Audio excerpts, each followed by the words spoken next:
మీరు ప్రతిపక్షంలో ఉన్నప్పుడు అనేక కేసుల మీద సిబిఐ ఎంక్వైరీలు అడిగారు. వివేకానంద రెడ్డి గారి కేసు మీద సిబిఐ ఎంక్వైరీ అడిగారు. సిబిఐ ఎంక్వైరీ చేసింది. మీరు అధికారంలోకి వచ్చిన తర్వాత తిరుమల లడ్డు మీద కల్తీ జరిగిందని సిబిఐ ఎంక్వైరీ అడిగారు. తిరుమల లడ్డు విషయంలో సిబిఐ అప్పటి ప్రభుత్వానికి క్లీన్ చిట్ ఇచ్చింది.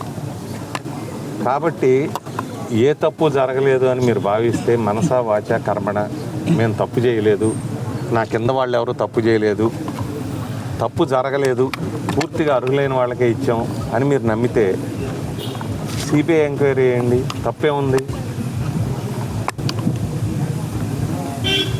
ఒకవేళ సిబిఐ ఎంక్వైరీలో ఎటువంటి తప్పు జరగలేదంటే మీ గవర్నమెంట్కే మంచిది కదా. లేదు, సిబిఐ ఎంక్వైరీలో ఏదైనా చిన్న చిన్న పొరపాట్లు జరిగినాయి, దాన్ని సరి చేసుకునే అవకాశం ఉంటుంది. అట్లాగే ఈ తప్పు ఎవరు చేశారు అనే వాళ్ళని గుర్తించి దీనికి ఒక శాశ్వతమైనటువంటి వ్యవస్థ, అంటే ఏపీపీఎస్సీ లాగానో లేకపోతే యూపీఎస్సీ లాగానో ఇట్లా శాశ్వతమైన వ్యవస్థ. గతంలో కూడా మనం విన్నాం ఏపీపీఎస్సీ గురించి. మీరు ప్రతిపక్షంలో ఉన్నప్పుడు ఎంతో హడావుడి చేసి తర్వాత కేసులు పెట్టి ఏపీపీఎస్సీ పేపర్లు ఎక్కడో దిద్దారని, ఎక్కడో హాయిలాండ్లో దిద్దారని కేసులు కూడా పెట్టారు కొంతమంది ఐపీఎస్ ఆఫీసర్ల మీద.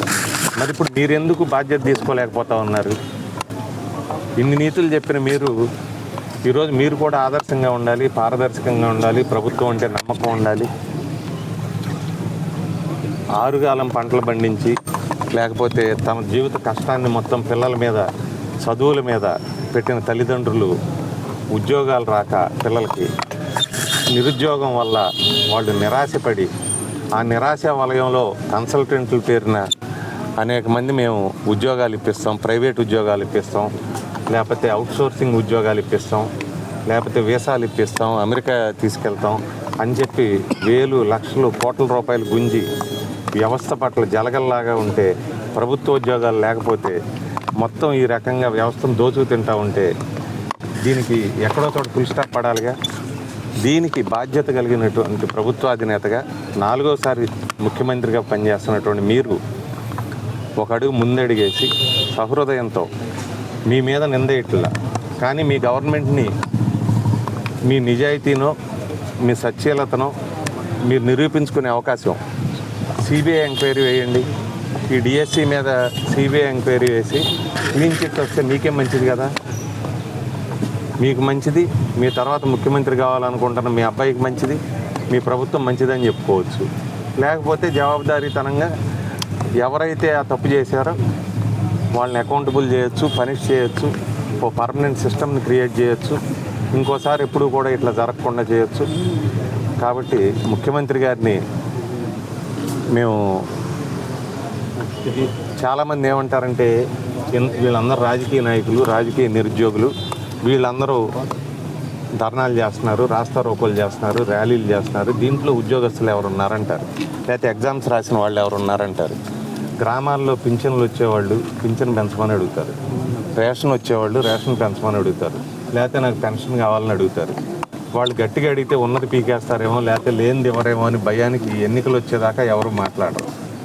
ఈ సత్యం చంద్రబాబు నాయుడు గారికి తెలిసినంతగా ఎవరికి తెలియదు. ఎందుకంటే 50 ఏళ్ల రాజకీయ జీవితం ఆయనకి బాగా తెలుసు.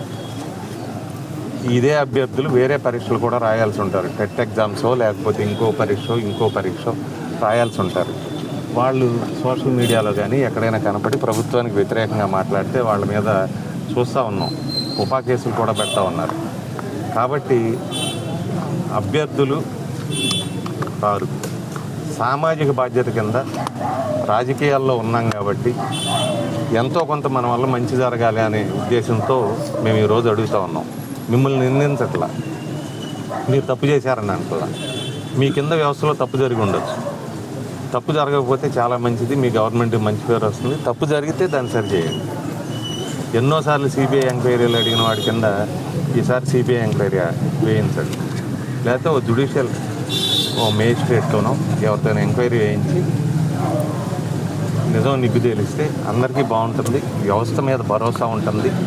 తల్లిదండ్రులకి వాళ్ళ పిల్లలు పాపం ఏదో విద్యా వ్యవస్థలో చదువుకుంటున్నారు, చదువుకున్నా కూడా ఈ ఉద్యోగాలు అమ్ముడుపోతాయి, లేకపోతే ఉద్యోగాలు ఉన్న వాళ్ళకే వస్తాయి. ఉద్యోగాలు ఎమ్మెల్యేల ఆఫీసుల చుట్టూ, లేకపోతే ఎంపీల ఆఫీసుల చుట్టూ, లేకపోతే రాజకీయ నాయకుల ఆఫీసుల చుట్టూ తిరిగితే వస్తాయి తప్పితే అర్హత మీదగా రావు అనేటువంటి అభద్రతా భావం పోతుంది.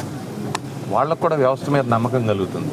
మనం ఉన్న వ్యవస్థ మీద, దీని మీద, ఈ సిస్టమ్ మీద నమ్మకం కల్పించాల్సిన బాధ్యత కింద నుంచి పై వరకు, మా నుంచి మీ వరకు ఉంది. కాబట్టి ప్రభుత్వ అధినేతగా మీరు చర్యలు తీసుకోవాలని మిమ్మల్ని మనస్ఫూర్తిగా కోరుకుంటున్నాం, విజ్ఞప్తి చేస్తున్నాం, డిమాండ్ చేస్తున్నాం. మేము ఈరోజు కూడా పీస్ఫుల్ ప్రొటెస్ట్కి మేము రిక్వెస్ట్ చేసాం పోలీసు వారిని. సరే, రాష్ట్రం మొత్తం కూడా ఎక్కడ నోరెత్తకూడదు, ప్రశ్నించకూడదు, జనం రోడ్డు మీదకి రాకూడదు, అడగకూడదు అని చెప్పారని చెప్పి ఆపేశారు.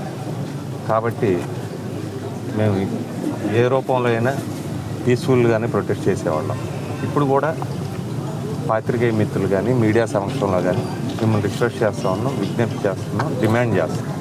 సిబిఐ ఎంక్వైరీకి ఆర్డర్ చేయండి, తప్పేం లేదు దీంట్లో. ఓకేనా అన్న? నరసింహరావు అన్న, కూటమి ప్రభుత్వం, చంద్రబాబు నాయుడు గారు 2024 సార్వత్రిక ఎన్నికలకు ముందు మెగా డిఎస్సి ప్రకటిస్తామని, అనేక మంది నిరుద్యోగులకి ఉద్యోగులు ఇస్తామని ఎన్నికల హామీ కింద చెప్పడం జరిగింది. తర్వాత జరిగినటువంటి సార్వత్రిక ఎన్నికల్లో కూటమి ప్రభుత్వం అధికారంలోకి రావటం, వచ్చిన తర్వాత డిఎస్సిని ప్రకటించడం, ప్రభుత్వం మేము ఒక మెగా డిఎస్సిని ప్రకటించాం, మొత్తం ఖాళీలన్నింటినీ కూడా భర్తీ చేస్తున్నాం, రాష్ట్ర చరిత్రలోనే ఇది అతిపెద్ద డిఎస్సి అని ప్రభుత్వం ప్రకటించడం. ఇది అంత పెద్ద డిఎస్సి కాదు, అంత ముందున్నటువంటి వేకెన్సీలు, వైఎస్ఆర్సీపీ గవర్నమెంట్లో ఉన్న వేకెన్సీలు, వాటన్నిటినీ కలిపి తిమ్మిని బమ్మి చేసి ఒక స్టాటిస్టికల్, దీన్ని ఒక న్యూమరికల్ ఫిగర్ని మాత్రమే ప్రజెంట్ చేస్తూ ఉన్నారు. మెగా డిఎస్సి కాదు అని మిగిలిన పార్టీలన్నీ అనటం, వివిధ వార్తాపత్రికల్లో కానీ, సోషల్ మీడియాలో కానీ డిఎస్సిలో అర్హులైన వాళ్ళకి మాత్రమే కాకుండా అనర్హులైన వాళ్ళకు కూడా ఉద్యోగాలు వచ్చినాయని, కొంతమంది అర్హత లేని వాళ్ళు స్పోర్ట్స్ కోటాలోనో ఇంకో కోటాలోనో వాళ్ళకు ఉద్యోగాలు వచ్చినాయని, ప్రశ్న పత్రాలు తయారు చేసే వ్యవస్థ, అట్లాగే ప్రశ్న పత్రాలను ఎవాల్యుయేషన్ చేసే వ్యవస్థ, ఈ రెండూ కూడా ఇండిపెండెంట్ బాడీస్, అటానమస్ బాడీస్గా ఉండాలని ఒక రూల్ ఉన్నప్పటికీ కూడా ఒకళ్ళే తయారు చేయటం, ఒకళ్ళే ఎగ్జామ్స్ కండక్ట్ చేయటం, ఆ తర్వాత దీనికి శాశ్వత ప్రభుత్వ ఉద్యోగులు, జవాబుదారీతనంగా ఉండేవాళ్ళు, అకౌంటబిలిటీ ఉండేవాళ్ళు, వాళ్ళని నియమించాల్సి ఉండగా అవుట్సోర్సింగ్ ఉద్యోగుల చేతిలో ఈ నియామకాలు జరిగినట్టుగా సోషల్ మీడియాలో కానీ, వార్తాపత్రికల్లో కానీ రావటం, ఇదంతా కూడా సమాజంలో ఒక అన్రెస్ట్, ప్రభుత్వం మీద ఒక అపనమ్మకాన్ని, డిఎస్సి ప్రక్రియ మీద ఒక అపనమ్మకాన్ని, ఒక అభద్రతా భావాన్ని కల్పిస్తూ ఉంది.